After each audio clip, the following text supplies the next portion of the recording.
안녕하세요, 김호준입니다. 북한이 다시 미사일을 쐈습니다. 이번에는 정점 고도 2,800km, 비행거리는 933km라고 북한은 주장했습니다. 소위 ICBM이라는 겁니다. 일본 방위성은 군사적 위협은 매우 커졌으나 ICBM인지 결론 내지 못했습니다. 러시아 국방부는 미사일 공격 경보 시스템이 북한 미사일을 추적했고 533km 고도의 비행거리는 510km로 ICBM이 아니라고 발표했습니다. 미 태평양 사령부는 ICBM이 아니라 중거리 미사일이고 북미 항공 우주사령부는 미국 본토에 위협이 되지 않는다고 발표했습니다. 사실 ICBM 기술은 새로운 게 아닙니다. 북한이 인공위성을 쏘아올린 순간부터 그 개발은 시간 문제였죠. 이번 미사일이 설사 ICBM이 아닌 것으로 판명이 나더라도 머지않아 이 기술을 보유하게 될 겁니다. 그러니까 정말 중요한 건 이게 ICBM이 맞냐 아니냐가 아니야. ICBM이 설사 맞다 한들 미 본토까지 날아갈 수 있는 게 맞다 한들 그럼 북한이 다음날 미국에 핵을 쏩니까? 그럼 그날이 북한 지구상에서 사라지는 날이 되는 거 아닙니까? 북한 전체 핵 보유량이 미군 핵 잠수함 한 대가 보유한 양에도 미치지 못하는 상황입니다. 그러니까 어제 사건은 군사적 의미보다는 전략적 외교적 차원에서 바라보고 해석해야 될 사건이죠. 그런데 어제 우리 언론은 ICBM 맞는 것 같다며 이제 미 본토 타격이 가능하다는 수많은 기사를 쏟아냈습니다만 정작 이런 전략적 외교적 분석 기사는 거의 없었습니다. 저는 북한 미사일도 걱정이지만 이런 언론 환경도 그만큼 걱정됩니다. 김호준 생각이었습니다.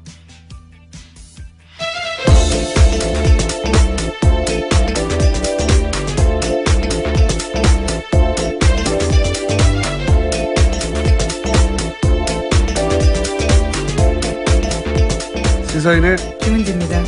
제가 오늘 오프닝을 하다 보니 오늘 정신 오락가락 하는 게 제가 느껴지는군요. 힘내십시오. 지금 컨디션이 아주. 예. 자, 첫 뉴스는 ICBM 되겠죠? 네, 북한이 어제 오후 3시 반 대륙간 탄도미사일, 그러니까 ICBM으로 추정되는 화성 14형 시험 발사에 성공했다고 발표했습니다. 북한은 시험 발사한 미사일의 고도는 2,800km가 넘고 비행거리는 930km라고 주장하고 있습니다. 예.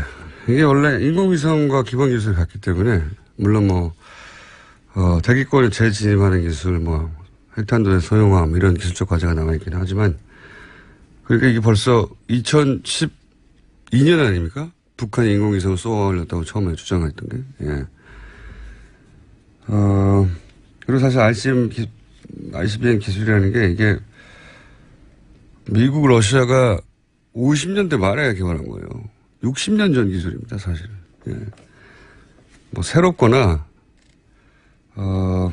깜짝 놀랄 기술이 아니라는 거죠. 그리고 사실은 미국이 우리의 그 미사일 개발 사거리 제한을 하지 않았다면 우리도 진작에 가졌을 기술인 거죠. 예. 이런 의미겠죠. 우리 차지를 보장해라. 네, 또 7월 4일이 미국 독립기념일이었거든요. 그러니까요. 예. 지금 하는 방식으로 우리를 굴복시킬 수는 없다. 예. 대등한 협상 상대로 인정하라. 이런 정도의 메시지가 될 것 같고. 이게 이제 군사적으로는 사실 북한이 이걸 가진다고 하더라도, 예. 미국 핵잠수함 한 대에 실린 핵무기가 북한 전체 보유량보다 많아요. 예. 그 게임이 안 되는 것보다 잘 대등한 관계는. 상징적인 거죠. 실제로는 게임이 안 되는 상징적인 건데, 상징적인 거라는 건 이제 전략적인 외교적인 선언인 거죠. 우리도 이런 거 있으니까 이제 막 무시하지 말고 대등하게 우리를 상대하라고. 그런 선언인 셈인데, 예, 오히려 굉장히 냉정하고 차가운 분석이 필요한 때라고 저는 봅니다. 예. 자, 그래서 그런 얘기를 좀 들어보고 싶었는데 그런 얘기가 없어서 저희 조만간 그런 분석을 하는 시간을 저희가 좀 마련해 볼까 합니다. 앞으로. 자, 다음 순요. 문재인 대통령이 G20 정상회의 참석을 위해서 오늘 독일 순방길에 오릅니다. 우리 시간으로 내일 저녁 한반도 평화 구축과 통일을 주제로 연설할 계획이고요. 또 중국과 일본, 러시아 정상과 양자회담 있습니다.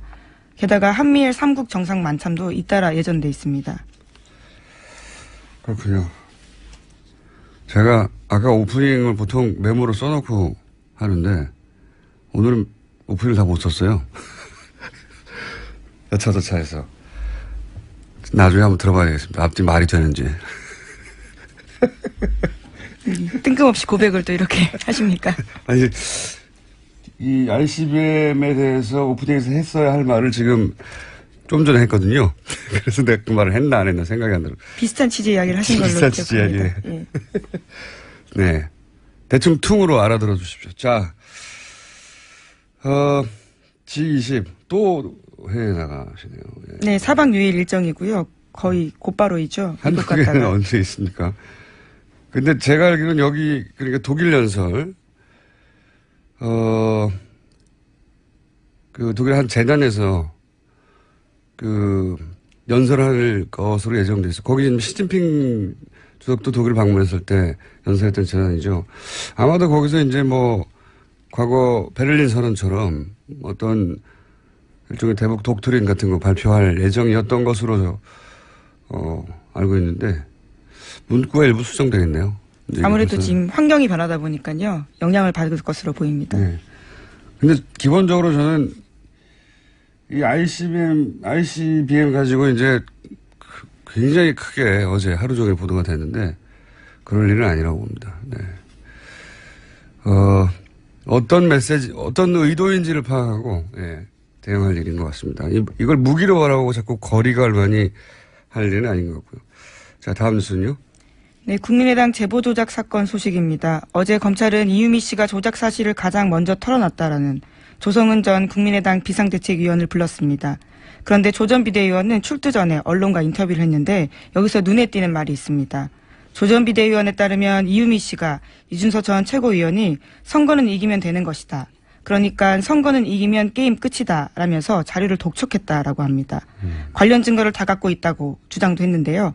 이에 따라 사태가 심각하다고 본 조 전 비대위원이 검찰에 적극 서명하라고 이유미 씨에게 충고하게 됐다고 합니다. 이 전후 대화가 없이 이제 이 문구만 나와서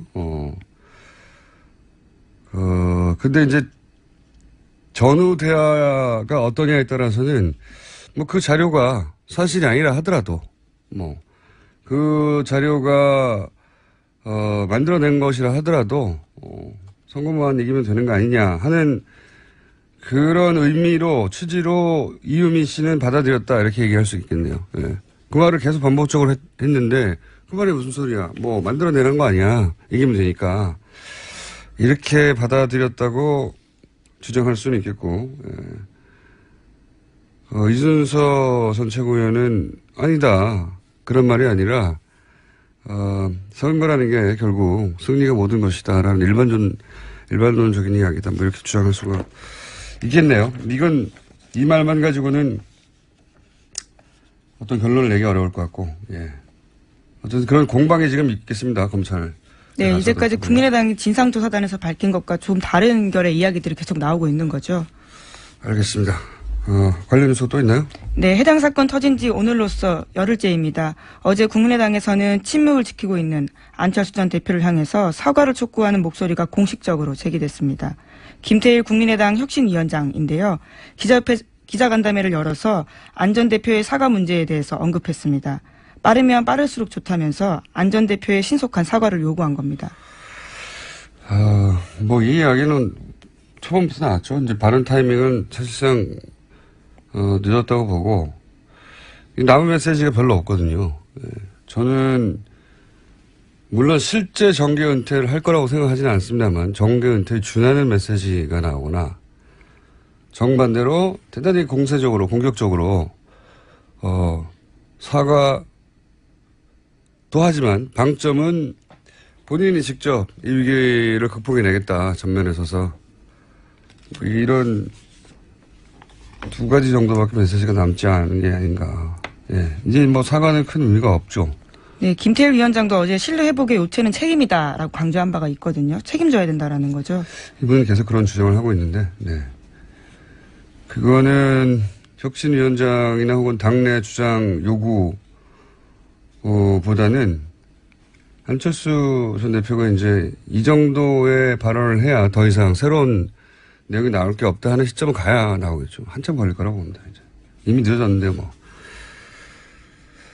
자, 다음 순위요. 네, 국정농단 관련된 재판 소식입니다. 어제는 이재용 삼성 부회장 뇌물죄 재판에서 안종범 전 수석이 증인으로 나왔습니다. 안 전 수석이 자신의 수첩 내용을 설명하고 관련 내용이 모두 사실이라고 인정했습니다. 특히 박근혜 전 대통령 말이 빨라서 자신의 의견을 넣을 틈이 없었다라는 진술도 했고요. 또 이제까지는 자신의 재판에서는 업무수첩 일부가 위법하게 수집된 증거라고 주장해 왔는데 어제는 관련된 내용들을 인정한 겁니다. 안종범 수첩, 실록, 앞으로 역사에 길게 기록될 것이고, 아마도 한 세 세, 오늘 발음 많이 세네요. 두 세대 혹은 세 세대, 뭐 네 세대, 이 정도쯤 지나면, 박물관에 있을 거라고 봅니다. 국보로 지정해야 된다라는 네티즌 의견도 있더라고요. 좀 너무 과하고요. 하지만 박물관에는 들어갈 정도의 사료적 가치는 충분하다고 봅니다. 네, 그것이 우리나라 헌정 역사상 어떤 사태를 불러오는데 결정적 기여를 했느냐, 뭐 이런 차원에서 남아있는 물증이잖아요. 네, 말이 아니라. 사람도 가고 말도 가겠지만, 예, 계속 남는 물증이니까. 근데 이제 이런 것들, 그러니까 삼성이, 뭐 재벌이 어떻게 하면 좋다라고 재벌 오너가 대통령한테 말하는 걸 민원이라고 합니다. 민원. 말만 하면 민원이고요. 그런데 거기서 다시 주고받는 게 있으면 청탁과 뇌물이 되는 거죠. 그렇죠. 네, 주고받은 게 핵심입니다. 그런데 이제 주고받은 이야기도 나오겠죠. 예, 이 수첩에. 네, 관련된 내용들 계속해서 말씀드리면 지난해 5월 22일자 안종범 전 수석의 수첩에 보면 이런 내용 쓰여 있습니다. 박상진 삼성전자 사장 수주 도와줄 것이라는 박근혜 전 대통령 지시사항이 쓰여 있고요. 또 지난해 2월 21일자에는 삼성 이재용 싱가폴 글로벌 제약회사 세제 혜택, 리스트 달라, 환경 규제 많다, 삼성 LG 리스트 주면 환경부에 알려 풀어야 라는 박근혜 전 대통령 지시사항이 쓰여 있다고 합니다. 이거에 이어서 이제 말씀 자료, 이런 대화들이 이제 말씀 자료를 기본적으로 갖고 박근혜 전 대통령이 재벌들을 만나서 이야기를 나눴고, 그런 다음에 그때 오갔던 대화의 구체적인 내용을 또 안정부 수석이 수첩으로 적었다. 예, 다시 적은 거죠. 이런 사이클이지 않습니까? 그런 사이클인데, 이 말씀 자료에 보면, 대기업, 재벌들의 이권에 관련된 내용이 쭉 있죠. 뭐, 면세점이나, 뭐, 경영권 승계나 환경 규제 이런 이야기들을 쭉 있고, 그러면 이런 이야기들을 박근혜 전 대통령의 주장으로는 국가 경제를 위해서 했다는 거잖아요. 요약하면 국가를 위해서. 그런데 그 반대편에 적혀 있는 건 K스포츠와 미르예요. 돈 얼마 냈나. 네, 어제 관련된 증언들을 청와대 행정관들이 나와서 했습니다. 직접 작성한 행정관들이요. 그러니까요. 이게 이제 이 자료에 한쪽에는 기업들의 민원, 다른 한쪽에는 K스포츠와 미르재단의 돈을 얼마 냈냐. 이게 적혀 있단 말이죠. 이게 청탁과 뇌물이 아니고 뭡니까? 국가 경제가 K스포츠하고 미릅니까? 게다가 아무에게도 말하지 말고 비밀스럽게 작업하라라는 지시도 받았다고 하고요. 담당자들은 기업별 말씀 자료 작성하는 건 이례적인 일이라고 당연하죠. 네, 진술하기도 했습니다. 국가 경제를 위해서 할 게 미르와 K스포츠 재단에 돈 내는 것밖에 없으면 말이 안 되는 거잖아요. 우리나라가 얼마나 거대하고 복잡한 경제인데, 근데 이거 달랑 써놓고 국가 경제를 위해서라고 했다고. 근데 이제 그게 아니라는 정황들이 많이 나오고 있지만, 박근혜 전 대통령은 이제 한 번도 인정한 적이 없고, 심지어는, 미르재단 혹은 K스포츠 재단에 돈 내라는 얘기 적혀 있는 것에 대해서는 안종범 수석이 열심히 해서 그런 거라고. 네, 너무 과도한 충성을 했다라고 주장하고 있죠. 그러게 말입니다. 기를 쓰고 했다라고 이야기를 했습니다. 글쎄, 왜 이런 게 적혀 있냐고 해도, 글쎄, 그거는 안정범 수석이 기를 쓰고 K스포츠하고 미르재단을 챙겼다는 거잖아요. 예.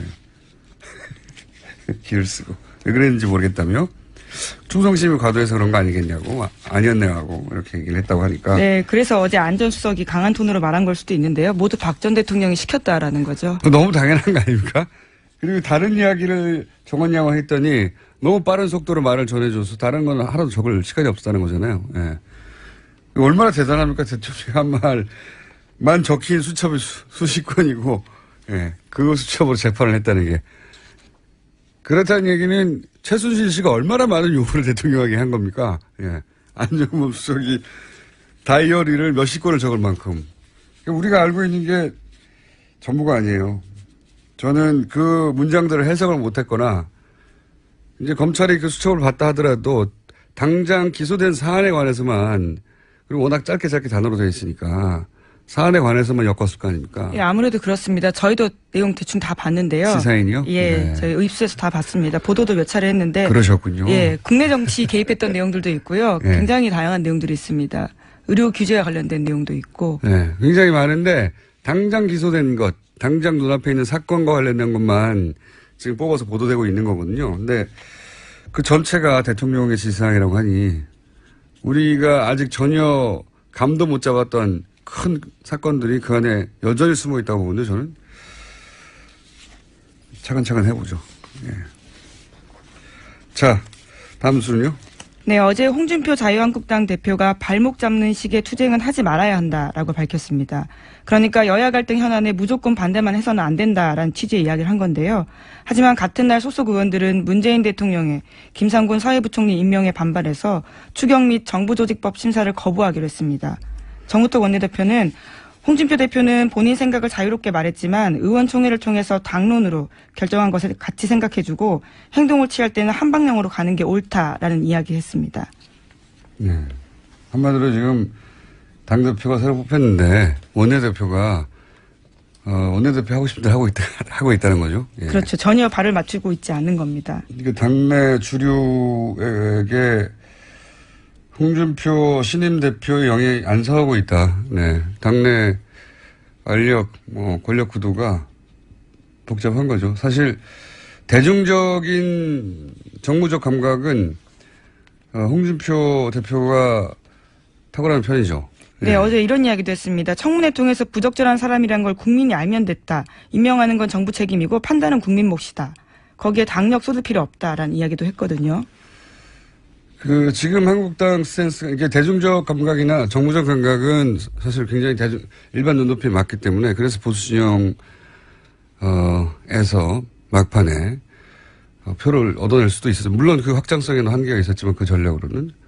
지금 한국당의 스탠스가, 과연 여론과 부합하느냐. 예. 지지율이 다소 오른다 손 치더라도 그게, 과거 탄핵을 반대했던 15%를 재결집시키는 정도지 확장성이 있겠느냐 이런 판단을 홍준표 대표는 한 것 같고 반면에 정우택 원내대표는 본인이 사실상 당을 이끌던 시기 동안 세웠던 전략적 목표, 예, 그 지지자를 결집하고 사실상 무조건 반대죠. 예, 그 전략을 끌어왔는데 지금은 원래 홍준표 대표는 당내 세력이 없어요.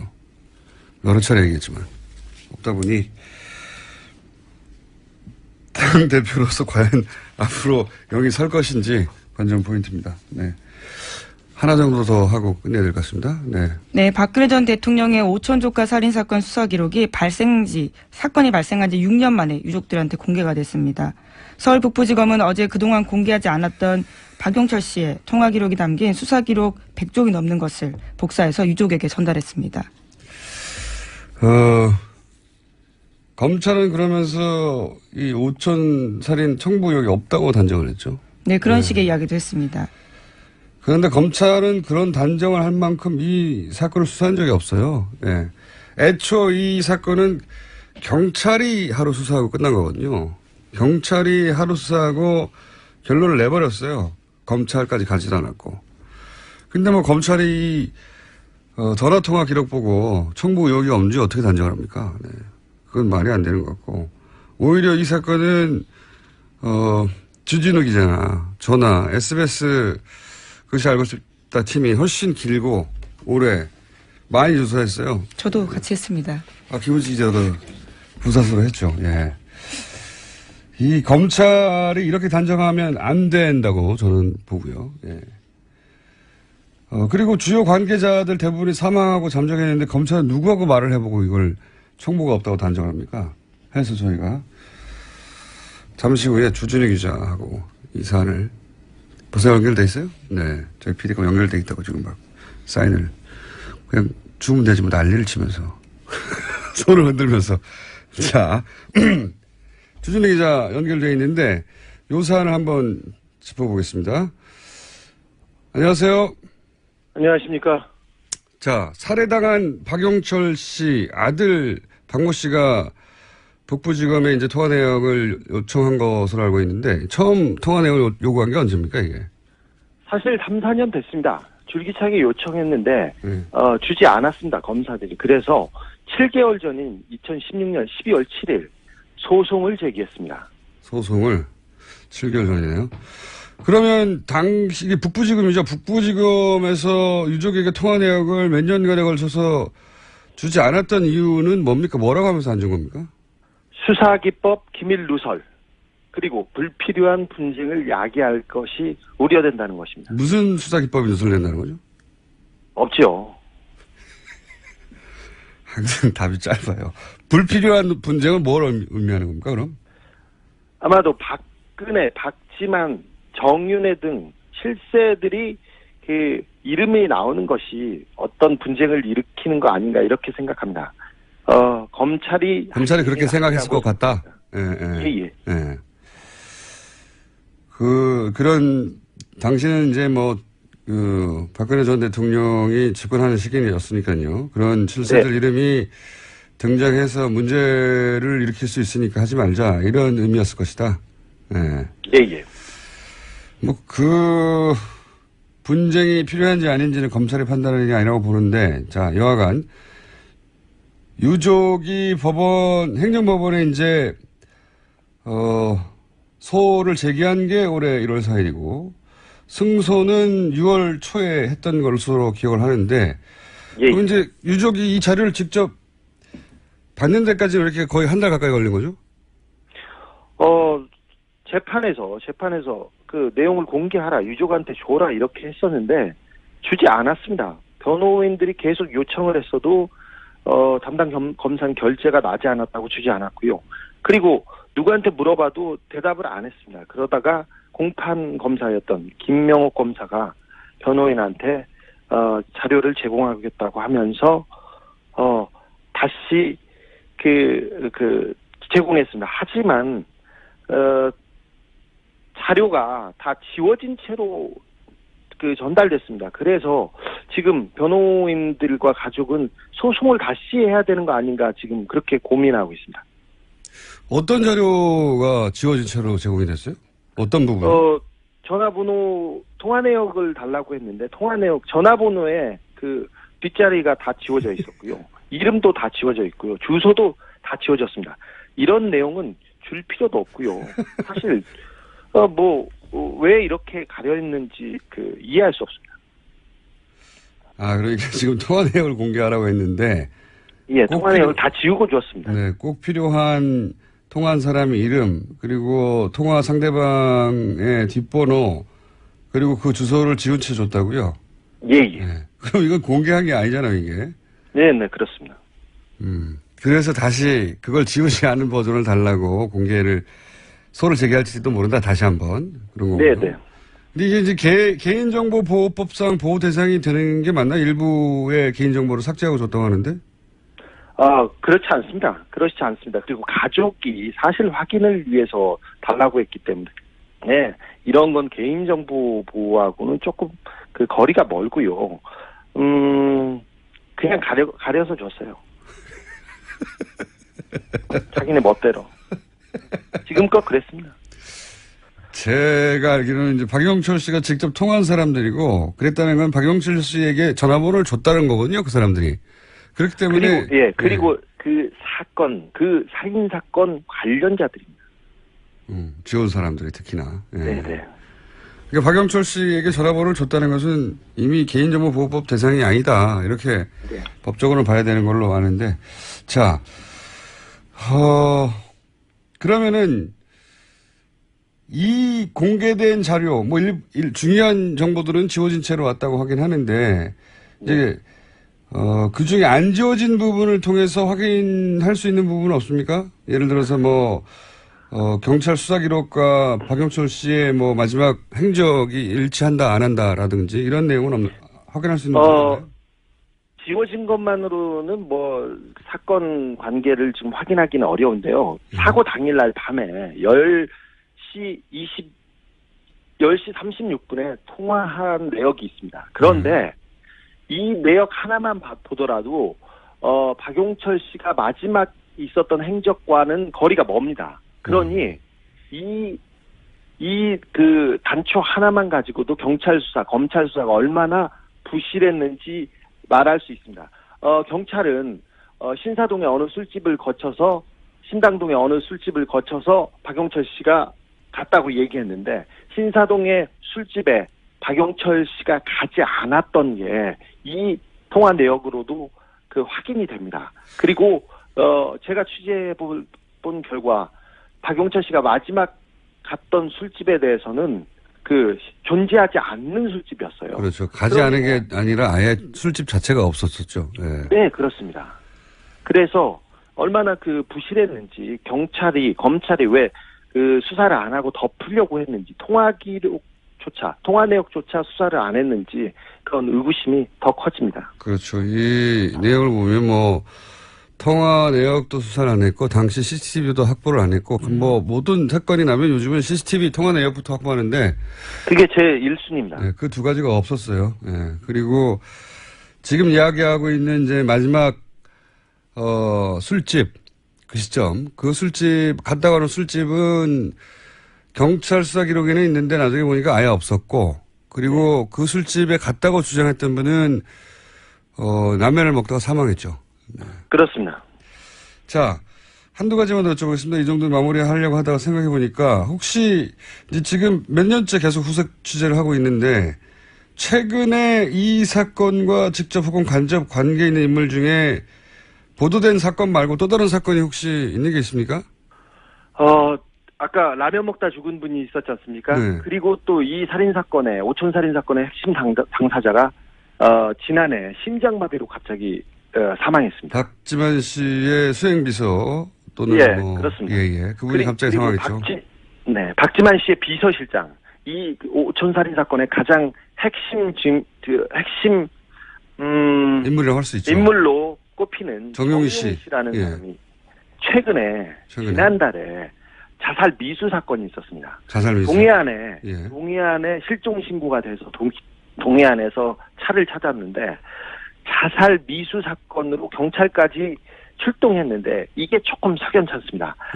주변에는 유서를 써놓고 갔어요. 그런데 유서를 수차례 남기고 갔고 유서를 쓰긴 했는데 자기는 죽을 뜻이 없다는 얘기를 여러 군데 하고 갔습니다. 그러니까 나는 죽지 않겠다 그러면서 유서를 쓰고 사라졌는데 조금 이 문제도 굉장히 좀 미스테리합니다. 지금 생명에 지장은 없는데 정 씨는 지금 자취를 감춘 상태입니다. 굉장히 이상한 사건이에요. 그러니까 본인은 자살하지 않는다고 주변에 계속 말해왔는데 요약하면 네. 그런데 자살 미수가 있었던 날 그때 남긴 내용을 보니까 자기는 자살할 생각이 없으니까 자살을 막아달라고 하는 내용이었고 네. 그리고 그렇게 자살을 안 한다고 했는데 자살하려고 하던 상태로 발견이 됐고 그때 남긴 문서는 나는 자살할 생각이 없다는 내용이었네요. 아니요. 유서는 그 마지막 유서는 예. 나는 죽습니다 이렇게 했는데 네. 그 전까지도 계속해서 유서를 썼고요. 그리고 주변 지인 그리고 가족들한테는 나는 절대 죽지는 않을 거야. 네, 나는 절대 죽지는 않을 거야. 계속 얘기를 하고 다녔습니다. 그러니 약간 미심쩍은 행동을 계속 해왔던 거는 사실입니다. 최근 몇 달 동안. 그러니까 이제 소위 본인이 주변에는 자기는 안 죽는다, 절대 자살 안 한다라고 말을 하고 자살 미수 사건이 있긴 했으나 이게 혹시 자살 당할까봐 하는 게 아니라 무서워서 두려워서 이런 이해하지 못하는 일들을 한 것이 아닌가 뭐 이렇게 해석될 수 있는 소지가 있다는 거네요. 예. 네, 수사 관계자도 자살 시도가 아니라 자살 당할 것 같은 시도였다고 그렇게 얘기를 합니다. 또 무슨 일이 또 벌어지는군. 정경욱 씨는 그러면 지금 후속 취재가 됩니까?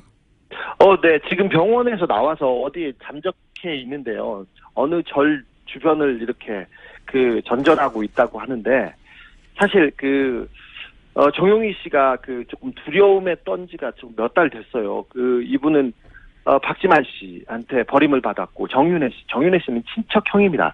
친척한테 버림을 당해서 지난해부터 계속해서 조금 자기가 신변의 위협을 받고 있다는 얘기를 하고 다녔었습니다. 그래서 지금 쫓고 있습니다. 그런데 지금은 자취를 감춘 상태입니다. 네. 참고로 정용희 씨는 신동욱 씨 주장에 의하면 사망한 박용철 씨에게 중국에 가서 신동욱 씨를 해치우라고 하는 박지만 씨의 지시를 전달한 당사자입니다. 네, 직접 오도한 사람입니다. 네, 물론 신동욱 씨의 주장입니다. 정용희 씨는 부인하고 있고요. 그런데 이제 이런 일이 있다고 하네요. 알겠습니다. 오늘 여기까지 듣겠습니다. 감사합니다. 네. 시사인의 주진우 기자였는데 항상 주진우 기자하고 인터뷰를 하면 이상해요. 여기까지 하겠습니다. 네, 시사인 김은지였습니다. 감사합니다.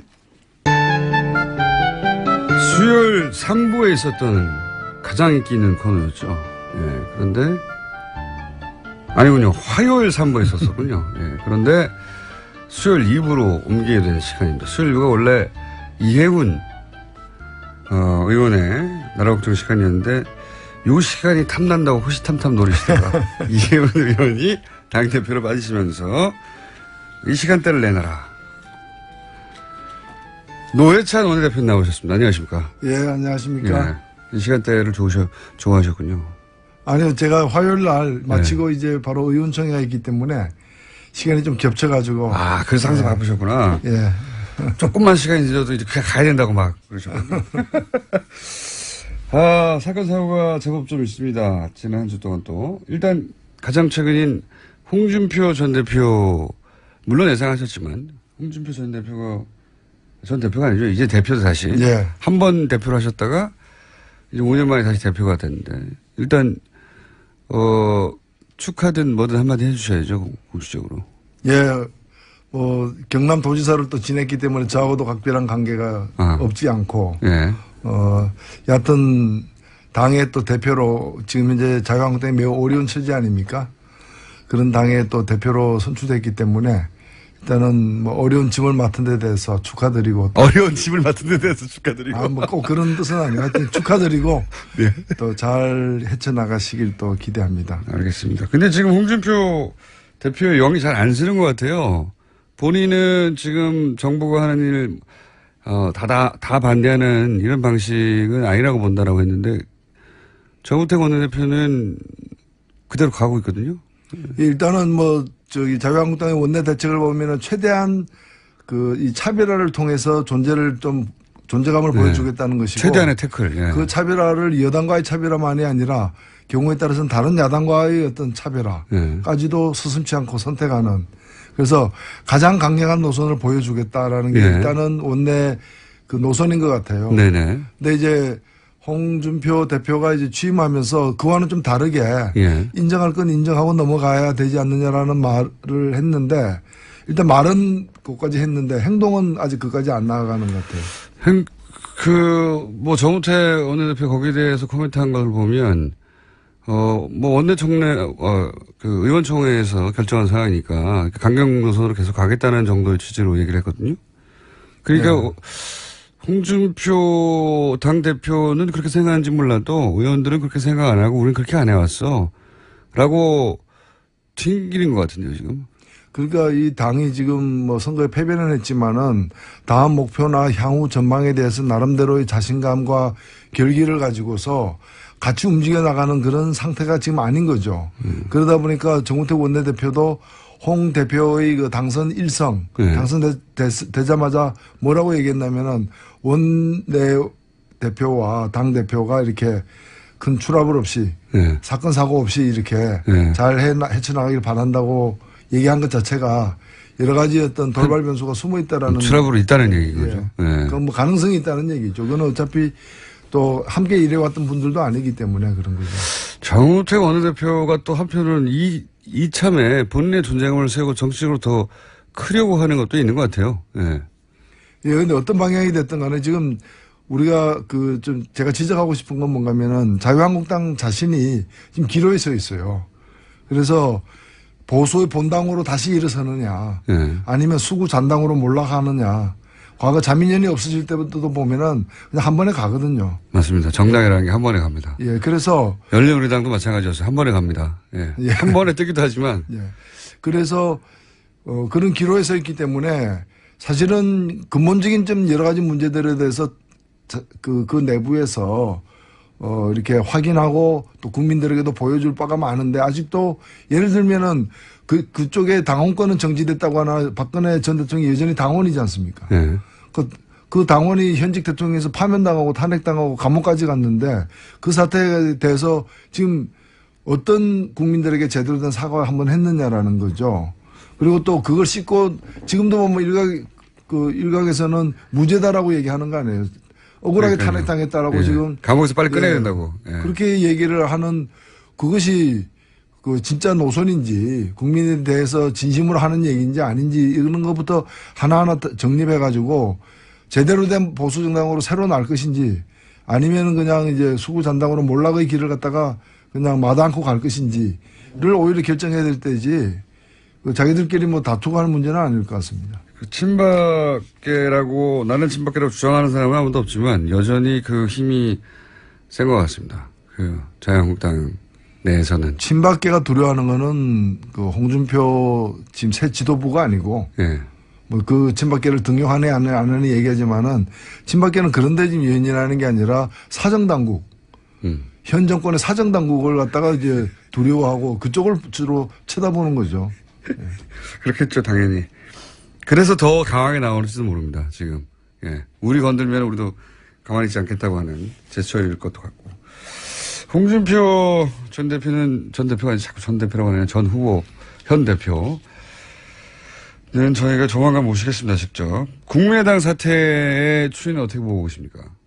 예, 뭐, 일단 1차 관문은 그 검찰 수사를 통해서 국민의당이 스스로 조사한 바 내용 중에 좀 미진한 것으로 지적되고 있는 부분들, 발표하기까지, 발표하는 과정에서 당의 적극적인 권유 내지 또는 이제 인지가 있었는지, 그 다음에 발표한 직후에 5월 9일 선거일 전까지, 즉, 발표할 때는 몰랐다더라도 하루 이틀 후에 제대로 알았다면 선거가 투표일 전에 이걸 바로잡는 노력을 당이 해야 될 의무가 있는데 그렇죠. 그걸 갖다가 했는지 안 했는지 그러니까 이제 5월 9일 전에 알았는지 안 알았는지 지금 5월 8일 날 알았을 수 있다. 이준서는 최고위원은 알았을 수 있다라는 또 정황도 나오기 때문에 그 부분이 명확해질 필요가 있고요. 마지막으로는 이제 뒷수습 과정에서 이걸 은폐 내지 덮으려고 어떤 시도가 있었는지 등에 대해서 미진한 부분은 검찰 수사를 통해서 밝혀질 텐데 저는 좀 약간 납득이 안 가는 것이 일단은 국민의당의 발표에 대해서도 여러 문제제기가 있습니다만은 저는 뭐 믿고 싶어요. 공당이 그래도 큰 사고를 당하고 수습 차원에서 진상조사인 거라면은 믿는 게 저는 예의라고 생각되거든요. 본인들이 할 수 있는 만큼 최대치를 했다 뭐 이 정도까지는 네네. 믿어줘야죠. 근데 이제 믿는다 하더라도 남는 부분이 있어요. 그건 뭐냐면은 자꾸 이제 단독 범행을 강조하는데 그러면 단독 범행이면 국민의당은 면책이 되느냐라는 거예요. 맞습니다. 예. 자꾸 이제 아니 뭐 콜레라는 그 콜레라균은 이유미가 만들었다라고 얘기하는데 그건 그렇다 치더라도 단독으로 만들었다고 하는데 단독으로 만들었던 합작으로 만들었던 그 콜레라균을 갖다가 국민의당 분무기로 뿌린 거 아니에요? 그러니까, 그 뿌린 쪽이 더 어찌 보면은 책임이 큰 거 아니에요. 만일에 그 이유미 씨가 기자회견을 자청해가지고 이런 정보를 입수했는데 이 취업 청탁 이런 게 있었다라고 얘기했으면 누가 믿었겠어요? 그렇죠. 국민의당이 자기 이름으로 국민의당이라는 공신력 있는 정당의 타이틀을 걸고 공식적으로 발표했기 때문에 많은 국민들이 믿은 거 아니에요? 맞습니다. 제가 지난번에 국정원 댓글보다도 더 안 좋다고 죄질이 나쁘다고 얘기했는데 국정원 댓글은 익명으로 단 댓글이잖아요. 예. 그 험담이나 욕설, 비방이 익명인데 이거는 뭔가 하면은 국민의당이라는 시중의 브랜드로다가 이거는 괜찮은 제품입니다. 이라고 한 거예요.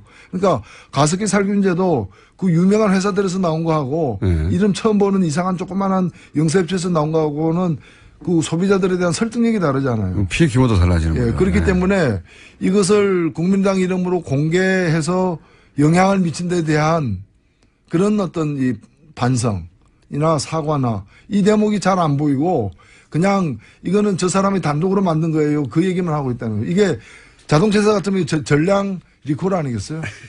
이거 리콜도 불가능한 제품인 거죠. 저는 또 한 가지 이 국민의당이 대단히 잘못했다고 생각하는 워딩이 뭐냐면 국민의당이 본인들이 속았다 이런 식으로 워딩을 했지 않습니까? 이유미 씨가 자신들을 속였다. 이유미에게 당도 속았다. 저는 근데 이제 우리도 피해자라는 거죠. 이게 속았다는 거는 자신들이 피해자라는 거잖아요. 당 내에서 자기들끼리는 그런 말을 할 수 있어요. 그렇죠. 이거는 국민이 속은 거거든요. 그냥 자기들 속사정이야 자기들끼리 얘기고 우리가 여름에 냉면집 주인이 예. 나는 대장균에게 속았다. 걔들이 이렇게 많을 줄 몰랐다. 이제 많으면서도 나한테 많은 척 안 했다. 뭐. 많은 척 안 했다. 그걸 이제 조사해가지고 많으면 팔지 말아야 될 책임이 냉면집 주인한테 있는데. 그러니까요. 예. 균이 나를 속였다. 뭐 이렇게 대장균 단독 범행이다. 뭐 이렇게 대장균 단독 범행이다. 아니 초반에 홍준표 대표 얘기하실 때는 이게 아무래도 홍준표 대표 그동안 많이 공격하셨으니까 살살 하실려나 보다 했더니 점점점 앞으로 기회가 많겠죠. 뭐. 기회가 많겠죠.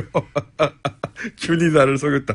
아니, 저는 이거는 해서는 안 될 말을 했다고 생각하거든요. 자기들도 속았고 국민도 속았다. 뭐 이런 식으로 얘기하는데 그러면 자기들도 피해자고 국민들도 피해자라는 얘기잖아요. 국민들 입장에서 보기에는 국민의당에 속인 거예요. 그냥.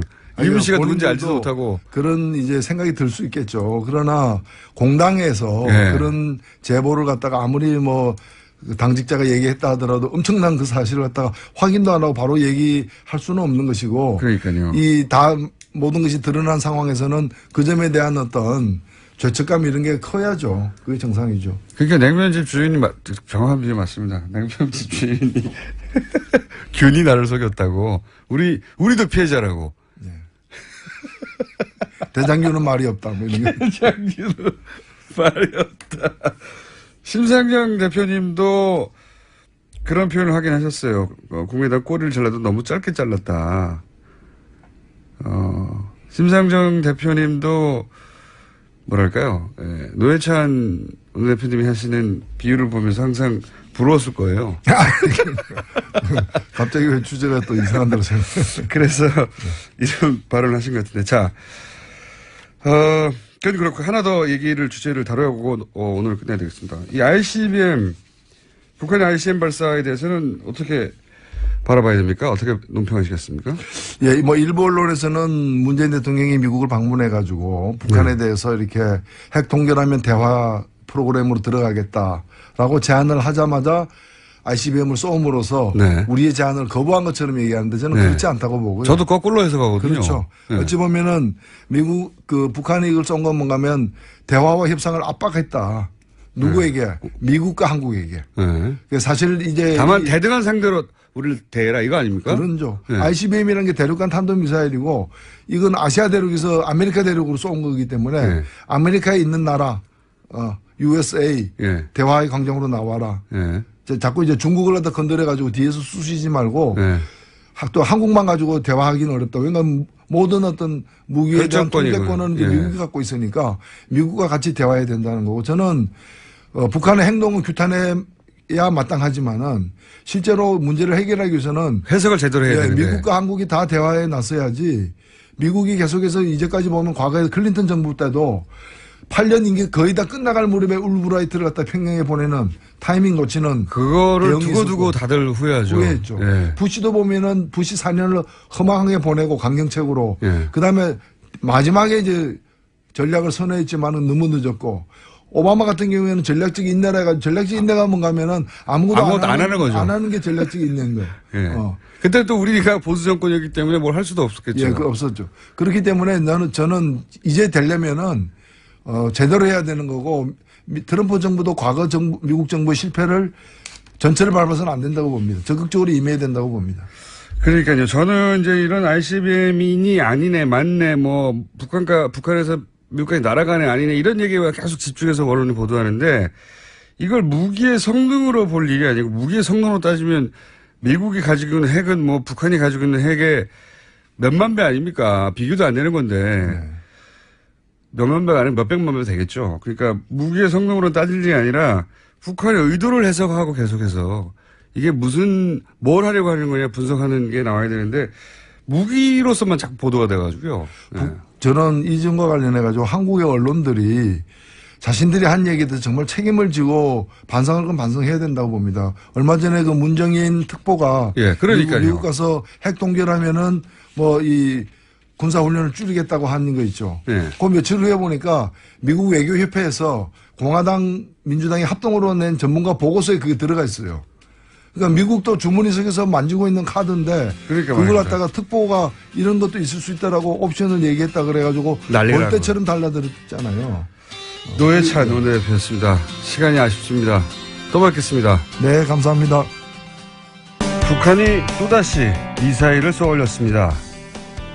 북한의 의도, 정세, 더불어민주당 홍익표 의원 연결해 짚어보겠습니다. 안녕하세요, 의원님. 예, 안녕하세요. 홍익표입니다. 네, 미국에 계실 때 문정인 특보 발언 논란으로 크게 화제가 됐을 때 저희가 너무 짧게 연결해가지고, 네. 예, 예. 그때 너무 짧아서, 짧아도 네. 얘기는 다 한 것 같습니다. 중요한 얘기는. 그렇습니다. 예. 그 이야기는 저희가 스튜디오에 한번 오시면 뒷담화로 예. 한번 재밌는 이야기가 많을 것 같아서 짚어보기로 하고요. 자, 예. 오늘은 현재까지는 북한의 주장입니다. ICBM을 쏘아 올렸고, 예. 그리고 뭐 여러 가지 얘기를 북한이 했습니다. 우선 가장 궁금한 것은 러시아는 이게 ICBM이 아니라고 하고, 예. 일본은 결론을 못 냈는데, 현재 우리 당국은 이 발사체를 어떻게 규정하고 있습니까? 일단 한국하고 미국 당국은 일단 ICBM으로 보고 있는 것 같습니다. 예. 지금 북한이 발표한 대로 따르면 정점고도 그 고각 발사를 해가지고 2,800km 이상 올라갔고요. 예. 그리고 한 40분간 비행을 해서 한 900km 이상 날아간 건데 이거를 그 일반적인 정상적인 그 각도로 발사한 것 표준 각도로 그 고려한다면 한 7,8,000km 이상 날아가는 거로 보기 때문에 예. 대륙간 탄도미사일로 일단 간주가 되는 것 같습니다. 물론 아직 이게 정상적인 발사체가 아니라 아주 특수하게 고각으로 발사한 거기 때문에 그런 뭐 표준각으로 발사했을 때 얼마큼 갈지는 또 확인해 봐야겠지만 현재로서는 북한이 스스로 그 발표한 ICBM의 성공적 발사라는 측면에서는 한미 양국은 일단은 그 인정을 하고 있는 것 같습니다. 그 내용에 대해서는요. 고각이라고 하면 뭐 거의 수직으로 발사했다 이런 얘기죠. 예. 그렇습니다. 왜냐하면 이 북한 주변에 인접 국가들이 있기 때문에 네. 잘못하면 그 인접 국가에 영향을 줄 수 있기 때문에 최대한 고각 발사를 하는 것으로 지금 보입니다. 알겠습니다. 현재 우리 당국은 이것이 ICBM이 아니냐 이렇게 뭐 잠정적이긴 하지만 그렇게 분석하고 있다는 얘기고요. 예. 자, 근데 ICBM 기술 자체는 이미 60년 전 기술이기 때문에 그 기술이 대단하기보다는 이게 이제 어떻게 전략적으로 외교적으로 영향을 미칠까 이게 중요한 것 같은데요.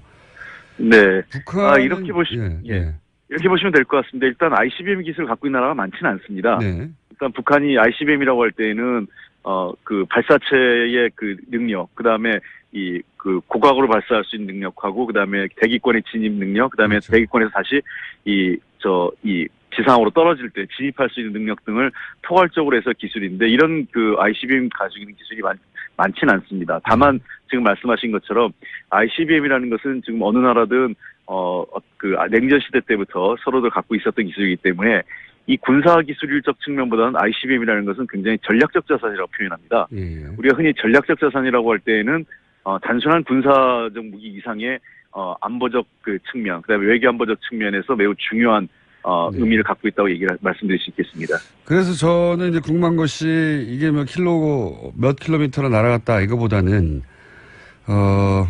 북한이 왜 이런 전략 혹은 외교적 뭐랄까요 제스처를 취하느냐, 북한의 의도가 뭐냐. 물론 기술을 만만하게 정하고 자신들의 자신감 혹은 자존감을 내보이는 측면이 있겠습니다만, 지금 당장 한미 정상회담이 3일 전, 4일 전에 있었고, 예. 네. 그리고 이제 한미가 공동 보조로 북한을 압박할 것이 이제 틀림없는 상황에서 이 발사가 가지는 어떤 전략적 외교적 의도는 무엇일까? 이건 어떻게 보십니까?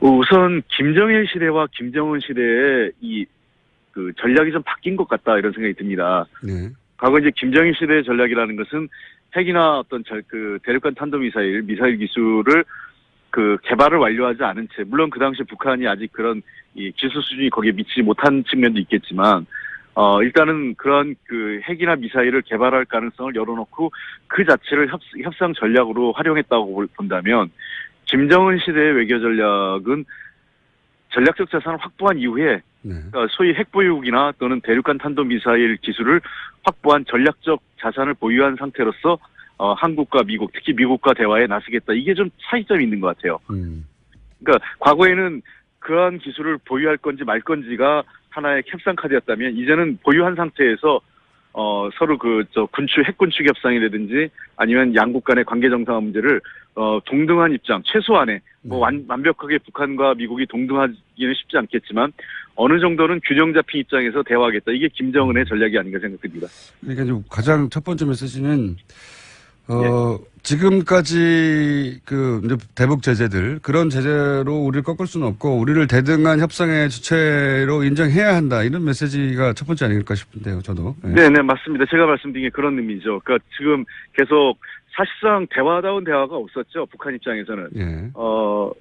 그 오바마 정부 내내 사실은 전략적 인내라고 했지만 전략적 인내에서 그 제재만 있고 대화다운 대화가 없었고, 트럼프 정부에서는 최대한의 그 제재와 대화의 가능성을 열어놨지만 아직 대화가 제대로 이루어진 적은 없지 않습니까? 예.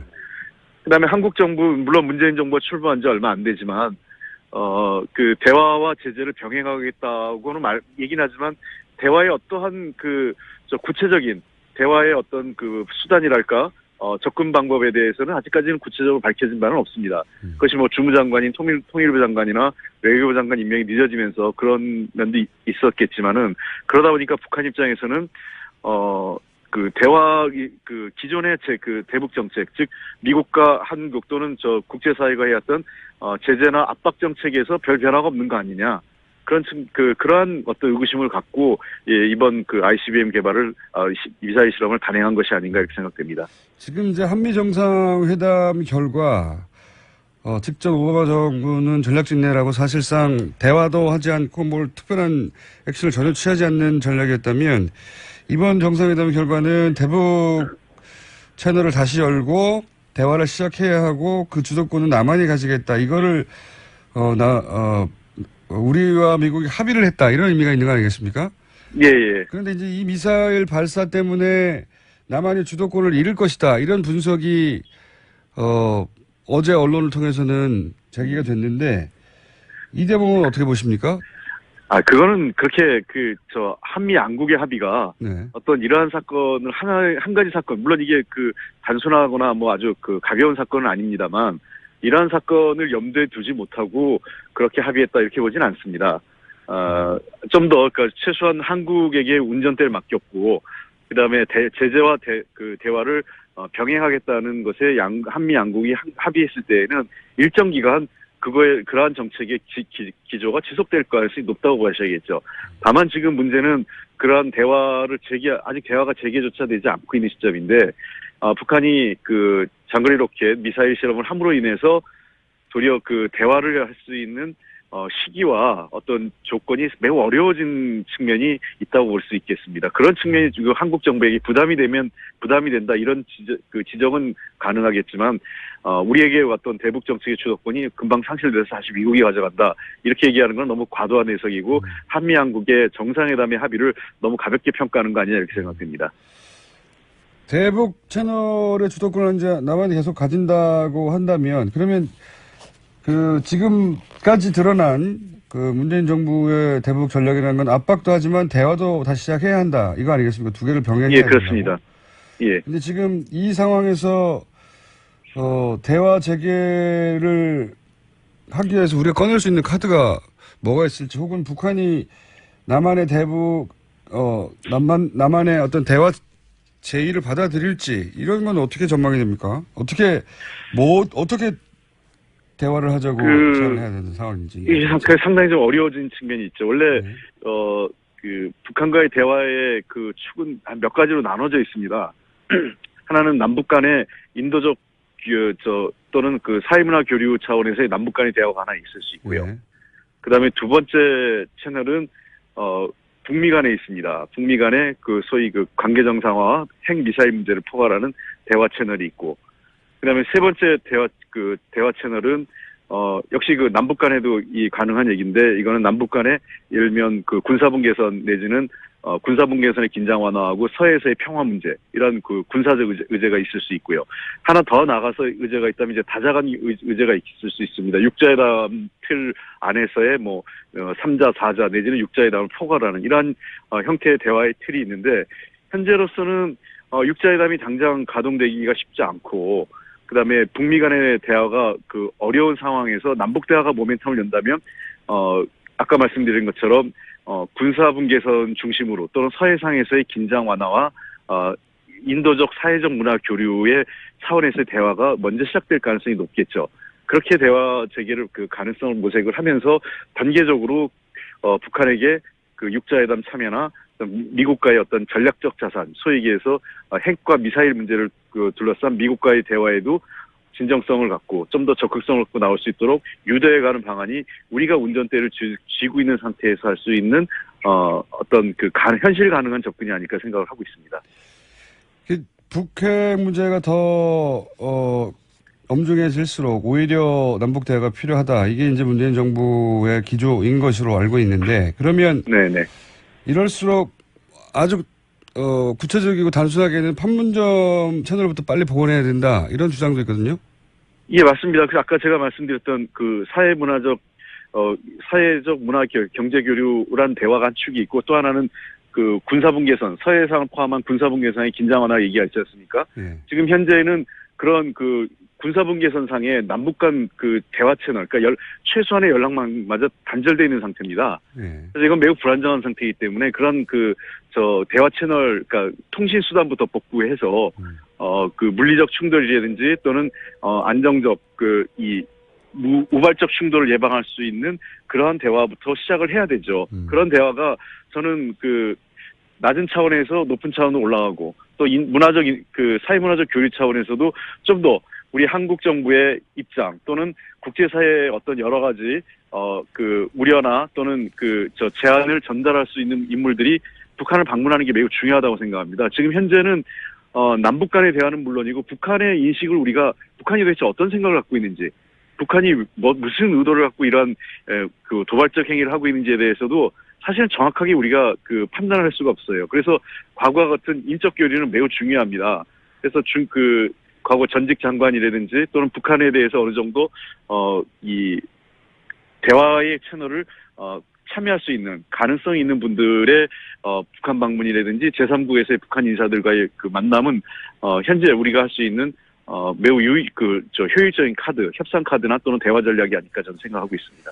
제가 듣기로는 저는 그 정도일 줄 몰랐는데, 남북 간 대화 채널이 없어졌다고 해가지고 저는 이제 공식적인 교류 채널은 없지만 최소한 한 라인 정도는 있는 줄 알았는데, 그것마저 없어서 무슨 예를 들어서 북한 어선이 표류해서 어민들이 떠내려오면 다시 그분들을 되돌아가게 하는 것도 다른 채널이 없으니까 그 판문점 혹은 휴전선 근처에서 그 마이크를 대고 대북 방송하는 마이크에 대고 어디로 나와라, 이렇게 대화하고 있다면서요.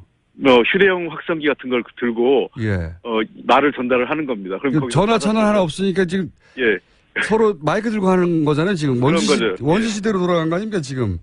완전히 이제 지금 우리가 휴대전화로도 통신할 수 있는 시대인데 지금 황당한 일이 벌어지고 있는 거죠. 그래서 휴대용 확성기 들고 서로 얘기하고 받아 쓰고 또 전달하면 우리도 받아 적고 뭐 이런 형태를 하고 있기 때문에 이건 매우 불안정한 겁니다. 지금 아시다시피 남북 간의 지금 군사적 긴장은 매우 높은 수준이고, 세계 유례를 찾아볼 정도로 군사력이 밀집되어 있습니다.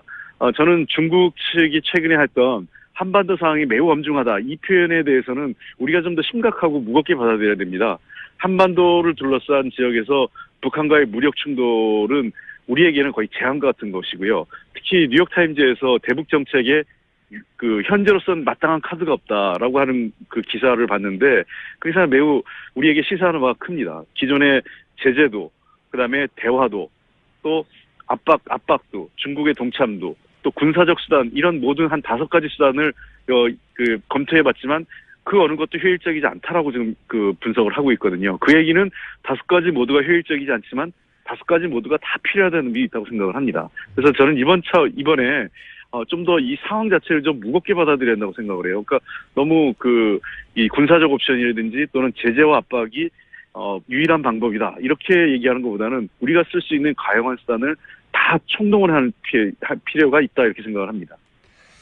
알겠습니다. 지금 우리 일반 국민들이 피부로 느끼지 못하시겠지만 사실은 그동안은 서로 아무런 대화 없이 그냥 압박만 하고 있었고 정책이랄 게 없었죠. 그냥 압박만 하고 있었는데. 그렇습니다. 이럴 때일수록 더더욱 대화 채널이 필요하다, 한마디로 요약하면. 그 대화 채널도 필요하고요. 이번에 한미 정상회담에서 가장 큰 중요한 합의는 어쨌든 우리 한국 정부의 주도성에 대해서 미국으로부터 인정을 받은 거거든요. 합의해낸 거고요. 그러니까 그 얘기는 과거 우리의 대북 정책이나 외교안보 정책은 그저 미국 따라가기밖에 없었죠. 미국에게 막 코드를 맞추는 것. 근데 미국의 이해가 분명히 이해지만 한미 동맹이라는 차원에서 이해를 같이 한 측면도 있지만 초기 단계에서 워싱턴의 생각과 서울의 생각은 다를 수 있습니다. 그 다른 측면에서 우리가 일정 정도 주도성을 갖고 워싱턴을 설득해서 북한 문제를 풀어나가는데 우리의 입장, 우리의 생각을 전달하는 것은 매우 중요하고, 저는 한미동맹이 그런 차원에서 서로의 의견을 관리하고 조정하고 통합할 수 있는 현재로서는 충분한 역량을 갖고 있고 그것이 한미정상회담에서 확인됐다고 생각합니다. 이번 북한의 ICBM 발사는 한반도 상황이나 매우 위기이지만 거꾸로 이 상황이 새로운 지금까지 그냥 너무 북한의 상황을 단순하게 또는 정책의 순위를 뒤로 밀었던 미국이 보다 정책 순위 우선순위를 끌어들이면서 높이면서 대북 문제에 대해서 훨씬 더 전략적 서구와 함께 적극성을 보인다면 의외로 저는 이 해결의 모멘텀을 만들어낼 수 있는 기회가 아닐까 생각도 합니다. 알겠습니다. ICBM이든 아니든 미국이 아니라 우리 주도로 대화 채널을 열어야 한다. 여기까지 오늘은 정리하고 다음에 스튜디오에 모시고 지난 한미 정상회담 직전에 난리 있지 않습니까? 뒷이야기 좀 들어보겠습니다. 네, 알겠습니다. 감사합니다. 네, 고맙습니다. 지금까지 더불어민주당 홍익표 의원이었습니다. 뉴스공장에서 가장 별명이 많은 분입니다. 악마부터 시작해가지고 지난주에 한참 별명 가지고 얘기하느라고 내용도 제대로 전달을 못하는 경우가 그걸 있었죠. 그 얘기를 하시면서 왜 저를 그렇게 쳐다보세요? 제가 그랬어요? 아니, 제가 그랬어요.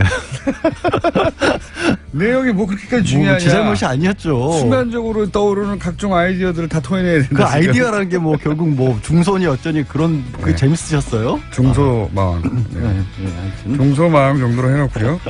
양지열 변호사님 나오셨는데 오늘 주제는 뭡니까? 어제 이제 이재용 삼성전자 부회장에 관한 재판이 있었는데 재판은 계속 되고 있는데 안종범 전 수석이 증인으로 출석을 했었죠. 그래서 특검에서 7시간 가량을 증인 신문을 했고 이어서 변호인단이 반대 신문을 했는데 신문 시간이 부족해서 오늘 오후 2시에 다시 부릅니다. 그러니까 같은 증인에 대해서 이틀 계속해서 할 정도로 그러기는 잘 안 하는데 처음인 걸로 지금 이재용 부회장 사건에서는 처음인 걸로 그렇게 알려졌고요. 어제 법정이 그야말로 사우나가 됐었대요. 그러니까 사람이 너무 많이 몰려서. 그러니까 지금 417호 대법정 하나 있는 거는 이제 전 대통령이 쓰고 있지 않습니까? 그러니까 좀 밀려서 소법정에서 하고 있는데 계속해서. 소법정.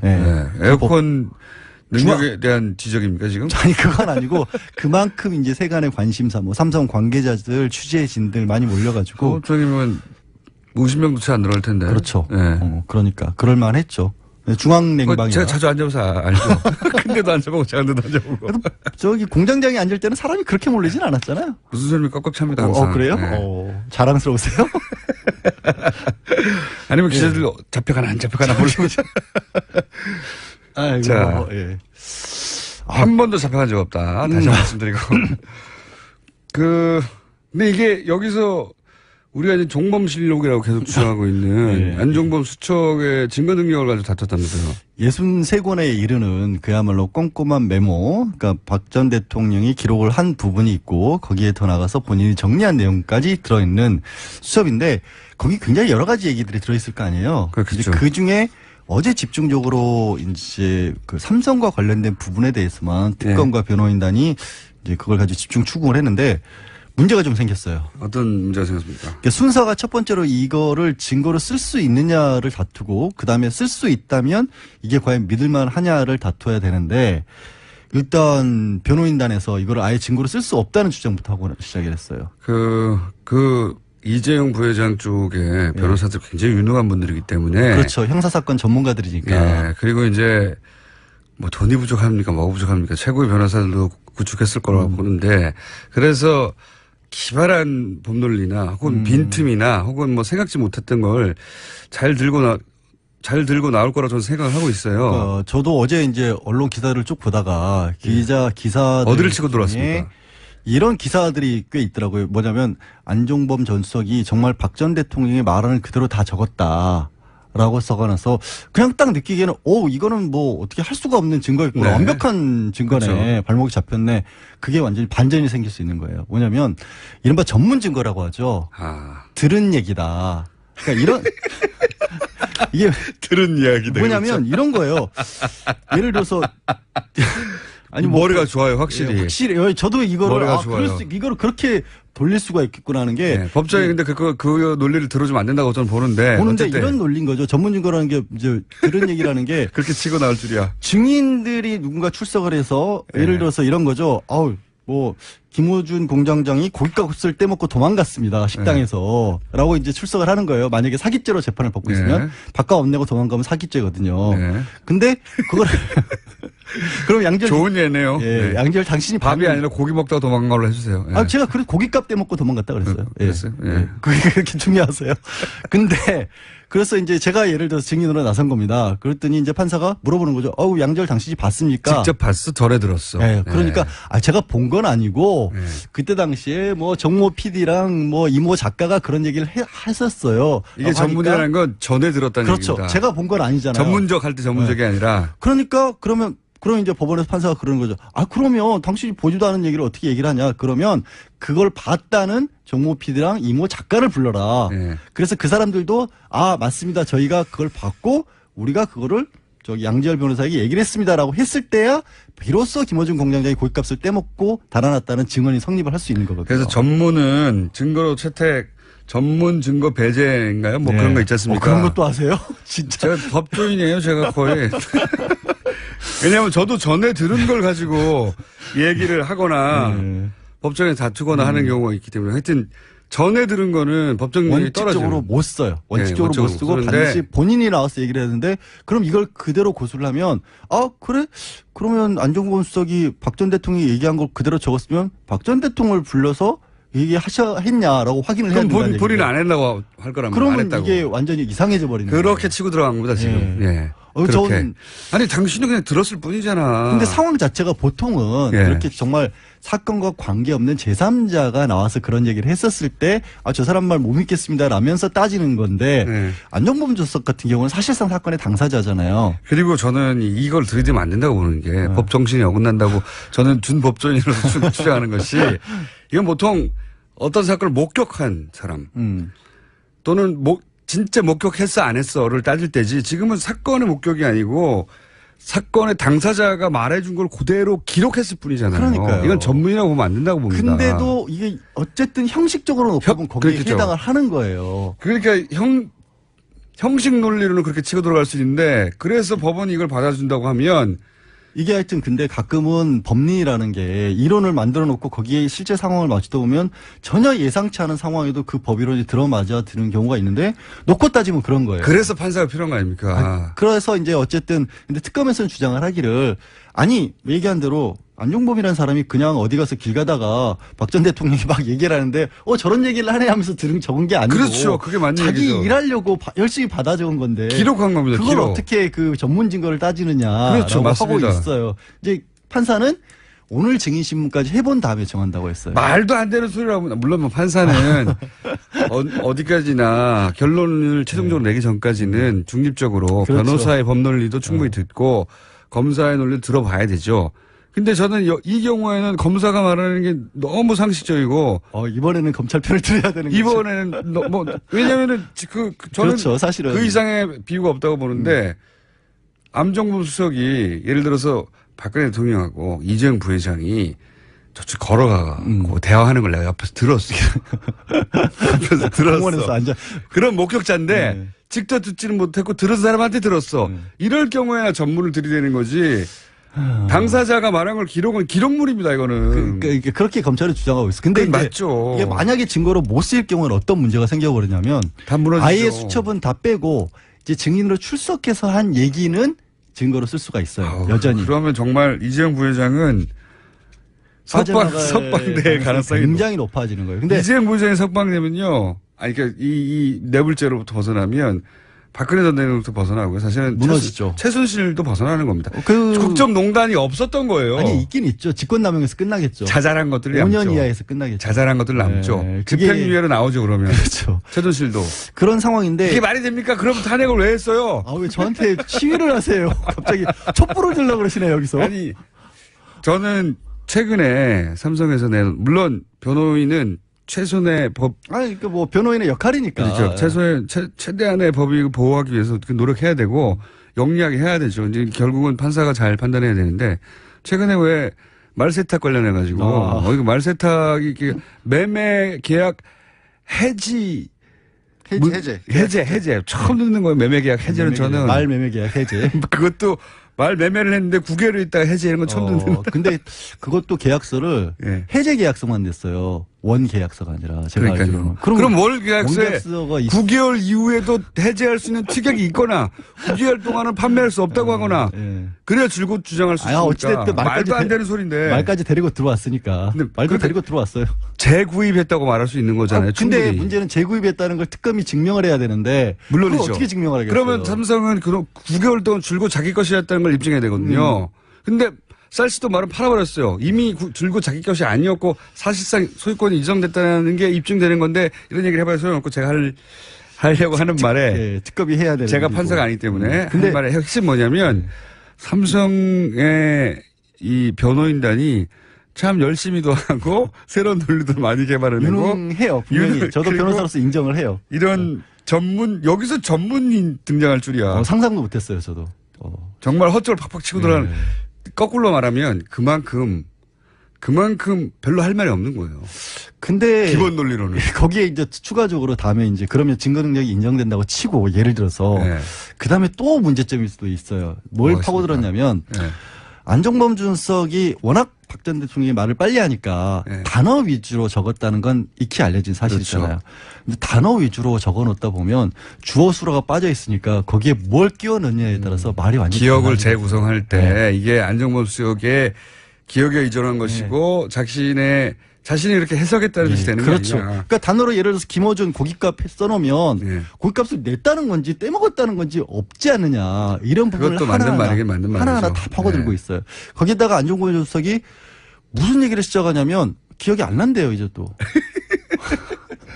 안종범 수석은 가만 냅뒀겠습니까? 그렇죠. 하도 많은 얘기를 박 전 대통령이 쏟아내는 바람에 빨리빨리 적느라고 단어로 적었고 일부 사실은 기억이 안 난다라고 얘기를 하고 있고 어제까지만 나온 얘기로 봤었을 때는 합병 절차와 관련돼서는 본인이 한 얘기가 없다라는 쪽으로 지금 입장을 바꿨어요. 도움을 준 적도 없고. 자, 어쨌든 이재용 부회장, 왜냐면은 이 국정농단 사태의 핵심고리가 이재용 부회장이거든요. 뭉칫돈을 준 주체가 삼성이기 때문에 그게 대가성이 있고 뇌물이냐 아니냐에 따라서는 이 재판 가장 핵심 당사자들. 박근혜 전 대통령, 최순실, 이재용, 정유라 다 묶여 있는 거군요.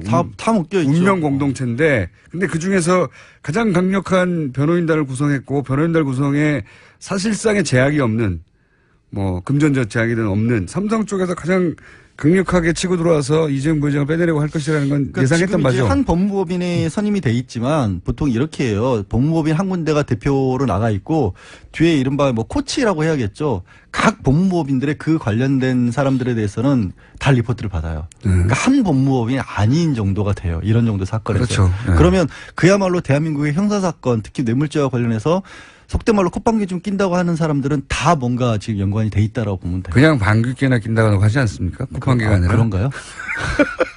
하여튼 근데 어쨌든 뭐 그렇다고 제가 오늘 너무 부정적인 얘기만 한 것 같은데 부정적 전망을 했다기보다는 삼성이 지금 상황이 지금 그만큼 심각하다는 말씀을 드린 거예요. 삼성이 최전선에서 굉장히 잘 싸우고 있다. 삼성 입장에서 보자면. 그렇죠. 예. 특검 입장에서는 그리고 사실 재판부가 굉장히 중요해지는데 결국은 특검 입장에서는 이 삼성의 변호인단과 싸우는데 좀 버거워하고 있다. 예.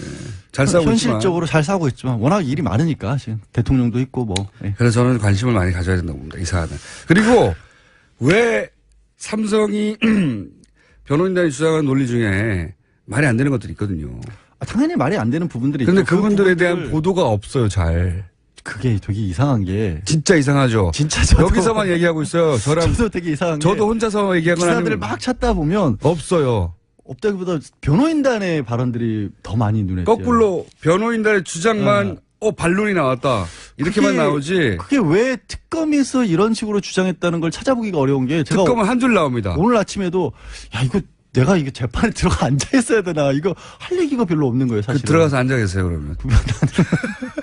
저는 무슨 일을 하라고. 왜냐하면 분명히 말이 안 되는 주장을 하는데도. 하고 특검이 여기에 대해서 반론이 분명히 있었을 거예요. 근데 이제 당연히 그쪽 주장도 보도할 수 있죠. 그러면 충분한 반론을 같은 비율로 싣거나 해줘야 되잖아요. 그게 없어요. 그러니까 어제 제가 이상해요. 아침에 본 거에서는 안전수석이 수천 내용을 인정했다라는 취지로 나온 언론 기사는 한두 개밖에 없었어요, 사실은. 그러니까 삼성 그 해제 있었습니다. 계약 해제.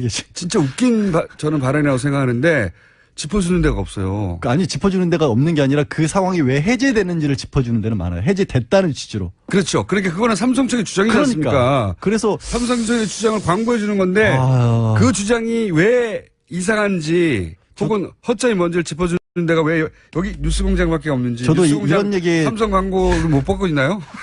이런 얘기에 동조하고 싶지 않은데 네. 현실이 그렇더라고요. 실제로 찾아보니까. 그렇다니까요. 현실이. 이 삼성 주장 중에 말이 되는 것도 있고 안 되는 부분도 있는데 안 되는 부분에 대한 지적이 없어요. 여기서밖에 안 다루고 있다. 제가 이번 주 내내 얘기하고 있거든요. 지난주부터. 자, 오늘 여기까지. 알겠습니다. 자, 특검과 삼성 변호인단의 공방이 예사롭지 않다. 여기까지. 네, 힘내라 특검. 오늘은 중망으로 올려드리겠습니다. 한 번 더 잘하시면 대망으로 올라가는 것으로. 양지열 변호사였습니다. 예, 고맙습니다. 친절한 AS. 오늘 2부 시간에 노회찬 대표의 분무기 대장균 발언이 아주 화제입니다. 예, 빵빵 터져서 관련한 문자도 굉장히 많이 왔습니다. 코너가 너무 짧다, 빵 터졌다, 버스 안에서 터졌다, 지하철에서 터졌다. 많이 터졌네요. 네. 터짐 사태가 있었고요. 오바마 전 대통령은 혹시 비싸서 인터뷰를 못하는 건가요? 당연히 접촉했죠. 당연히 접촉하였으나, 네. 조선일보가 초청했기 때문이겠지만, 네. 그것도 이제 적지 않은 비용을 지불했을 걸로 예상되는데, 그러다 보니 타사 인터뷰는 모조리다, 예, 차단되고 있습니다. 안 해봤겠어요? 네. 송중기 씨와 송영기 씨가 10월에 결혼한다는데, 예. 이걸 왜 줬나 했더니, 결혼한다는데, 5035에겐 여러모로 힘든 여름이겠네요. 네. 송중기 씨 팬이라고 했던 기억이 나네요. 그래서 이런 문자를, 네, 보냈나 봅니다. 중일 아들이 김어준 공장장 닮았다고 해서 충격을 먹었어요. 참고로 저는 아빠가 아니라 엄마예요. 그 중일 아들을 후드로 패십시오. 여기까지 하겠습니다. 자, 지난주 건너뛰었죠. 지난주 왜 건너뛰었는지 기억은 안 납니다만 중요한 일이 있었겠죠 뭐. 원종호 씨 모셨습니다. 안녕하십니까. 네, 전국 과학 팟캐스트 부동의 1위 2,500만 다운로드에 빛나는 과학하고 앉아있네 진행하는 하지만 점점 시간이 짧아지고 있는 원종호입니다. 네. 일단 공장장님 화나고 난 다음에는 네. 뭔가 재미가 없어요. 제가 재미가 있어도 공장장님이 화가 나 있어. 그렇죠. 삼성 때문에 화가 나기 때문에 네. 제가 화를 풀도록 하겠습니다. 자. 그래서 그냥 안 웃기려고요. 이거는 안 웃길까봐 미리 약을 치는 거잖아요. 네. 해봐요. 내가 웃어버릴 테니까 아주. 왜 지난주에 그 현재 구속 중인 그 김모 씨가 자기가 뭐 왕정시대 같았으면 망한 나라의 도승지다. 그래서 사약을 받아 왔다 김기춘 전 비서실장. 그렇습니다. 네, 사약. 네, 이런 말씀을 하셨어요. 사약. 예. 그 말을 하셨죠. 사약을 받겠다고 해놓고 네. 그 뒤에 건강이 안 좋으니 빨리 풀어달라고. 네, 이렇게 앞뒤가 안 맞는 얘기이신데. 근데 이제 그 말을 듣고 저는 생각이 들었습니다. 기왕 말이 나온 김에 좀 알아보자. 이 사약. 사약 말은 많이 들었잖아요, 우리가. 사약. 그렇죠. 죽는 약이라는 뜻이죠. 정작 이게 뭔지 잘 몰라요. 내용물이, 합성물이 뭐냐, 이게 도대체. 기본적으로 죽는 약이라는 뜻이 아닙니다. 아, 그래요? 죽을 사자가 아니에요. 그걸 걸 줄 알았더니. 다들 그렇게 생각하시는데요. 네. 이 사약이란 것은, 하사할 때 한다고 그럴 때 사자였습니다. 임금이 하사한 약이니까. 네. 굉장히 뭐랄까요. 약오르는. 그렇죠. 네. 사약을 보약으로 주는 경우는 없지 않습니까? 예, 사약이라고 하면 전부 사형인데요. 네. 그럼에도 불구하고 임금이 주는 약이라는 이름으로 보냅니다. 그래서 이게 기꺼이 마시라는 거네요. 그렇죠. 네, 그래서 원래 기꺼이. 사약을 받으면은 이제 임금 계신 쪽으로 4번 절을 한 다음에 이렇게 먹어야 되는 영광스럽게 죽게 해주셔서 감사합니다라고 하는 네. 위선적이고 말도 안 되는 이게 또 딴에는 그때는 나름 그 의미가 있었던 게 일단 사약은 임금만이 내릴 수 있는 약이기 때문에 아주 지체 높은 사람만 먹고 죽을 수 있어요. 그러니까 잡범, 뭐 사기꾼, 도둑 이런 사람들은 먹을 기회가 없는 약입니다. 이분들은 이제 교수형이나 참수형을 당하게 되시죠. 그나마 사약이 그러니까 품위를 유지하면서 죽을 수 있는 그렇습니다. 목을 유지하고 시신이 온전하게 남는 거죠. 예를 들어 목이 효수돼서 걸린다든가 그게 아니라는 거죠. 그렇죠. 그래서 고맙다. 체면을 차려주는 사용법이다. 그리고 우리 뭐 신체 발부, 수지부 뭐 이런 말 있잖아요. 신체를 온전히 유지한다는 게 굉장히 중요했고 사대부한테는 그 안에 내장은 말이 아닌 상태로 갈 텐데요. 예, 그렇습니다. 안 보이니까. 겉모습은 유지한 채로 간다. 예. 그래서 시신을 수습해서 이제 장사를 지낼 수도 있었어요. 저 시절에는. 자, 그런 의미에서 하사하는 약이다. 고마운 줄 알아라. 고마운 줄 알아라. 그러니까 자기가 뭐 사약을 받겠다 이런 식의 말 자체가 성립이 안 되는 겁니다. 그렇네요. 네. 이건 하사해야 되는 거지. 예. 저한테 목을 치지 말고 사약으로 주실래요? 이렇게 할 수가 없다는 거죠. 네, 굉장히 건방진 거고. 그리고 건방진 거고. 사약을 내놓으라는 자체가 건방진 것이다. 내게 사약을 하사하거라 이런 얘기니까. 나에게 사약을 하사하거라. 예. 그리고 죽을 사자로 착각하고 있는 게 틀림없다고 생각이 되고요. 그렇군요. 네, 그럼 사약은 어떤 약이었나? 드라마나 영화에 보면 사약을 먹는 즉시 피를 토하며 쓰러지지 않습니까? 뭐 이러면서. 청산가리 정도 돼야 그 정도 나올 것 같은데. 이 사실 청산가리조차 그렇지 않고요. 피를 토하게 하려면 굉장히 어렵습니다. 사람이 이렇게 간단한 물건이 아니라서. 간단한 물건이 아니라서. 그러니까 황산이나 염산 같이 뭐 신체 조직을 태우는 물질을 먹지 않으면 예. 그 바로 이제 식도 기도를 다 태우니까 이런 일이 쉽게 일어나지 않고요. 실제로 사약을 먹으면 즉사하지 않고 꽤 시간이 지나야 효과가 나타나는데 때론 한나절이 걸리기도 해요. 한나절? 네. 그게 이제 실상입니다. 그러니까 우리 그 드라마 속에 먹자마자 피를 토하는 건도 과장이군요.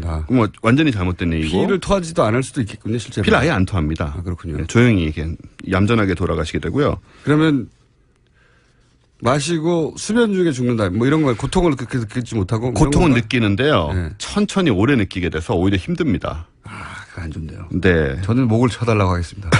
참수형은요, 실제로는 영화와는 달리 한 3번쯤 쳐야 되기 때문에 굉장히 아파요. 저는 목이 두꺼워서 4번. 안 되겠습니다, 그것도 그러면. 자, 그럼 이건 뭘로 만드느냐. 사약의 제조법 자체는 공식 기록은 안 남아있어요.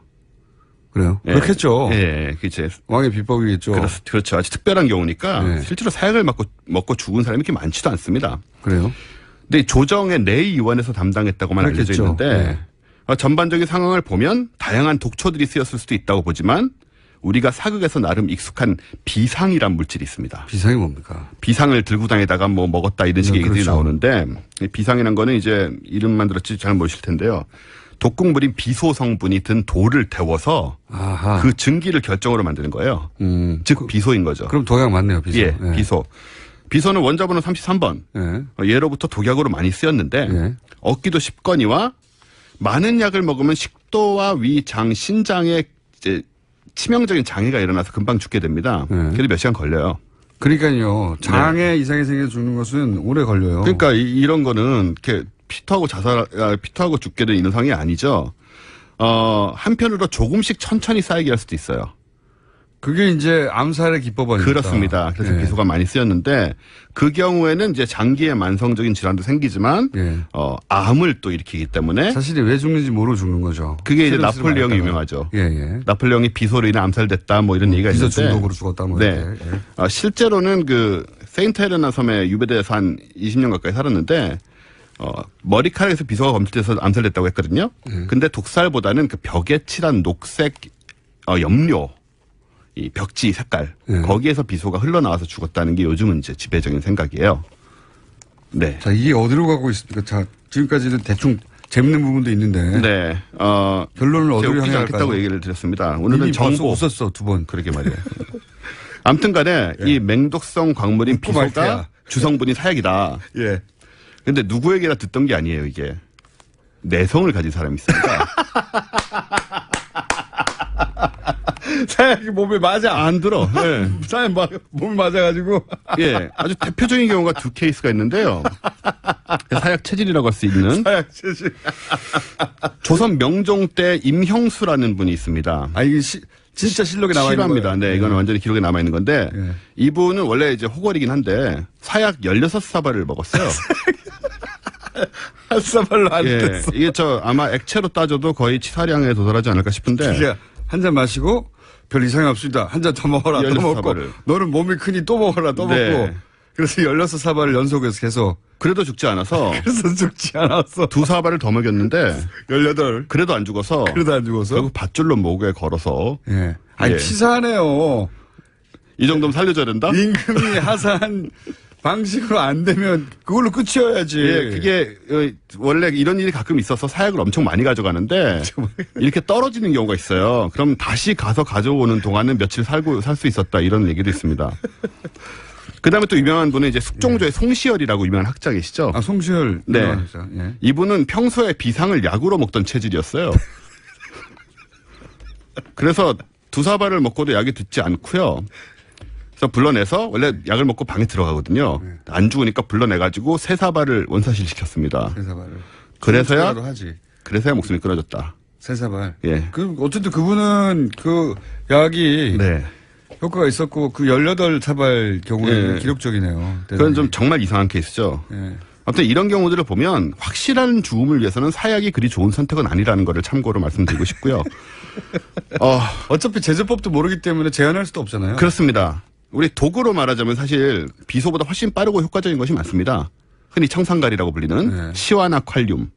그리고 또 공장장님 비슷한 외모로 유명한 그 옴진리교의 교주 아사하라 쇼코 있잖아요. 아니라니까 진짜로. 이 얘기는 끊어질 수가 없어요. 공장장님. 수염 깎기 전에는 살인가스를 썼잖아요.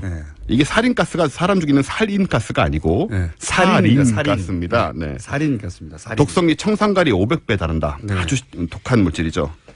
그러니까 어쨌든 이런 죽는 방법은 여러 가지가 있고 사약은 본인이 요구하는 것이 아니니까 핵심은 그거네요. 참고하시고 사약을 하사라는 것은 대단히 건방진 그렇습니다. 그래서 해서는 안 되는 것이다. 그런 나쁜 태도는 이제 우리가 버려야 되지 않겠느냐 그런 생각이 듭니다. 사약에서 거기까지 갔습니다. 참고로 앞부분을 못 듣는 분들을 위해서 말씀드리면 김인춘 비서실장이 사약을 먹고 죽을 일이다라고 했던 멘트 때문에 이 스토리가 나왔습니다. 다만 그 말을 한 다음에 하지만 나이도 먹고 건강이 안 좋아서 내보내달라는 이야기로 이어져서 빈축을 샀던 스토리였습니다. 자, 원종원 씨였습니다. 감사합니다. 감사합니다. 김원준입니다. 내일 뵙겠습니다. 안녕.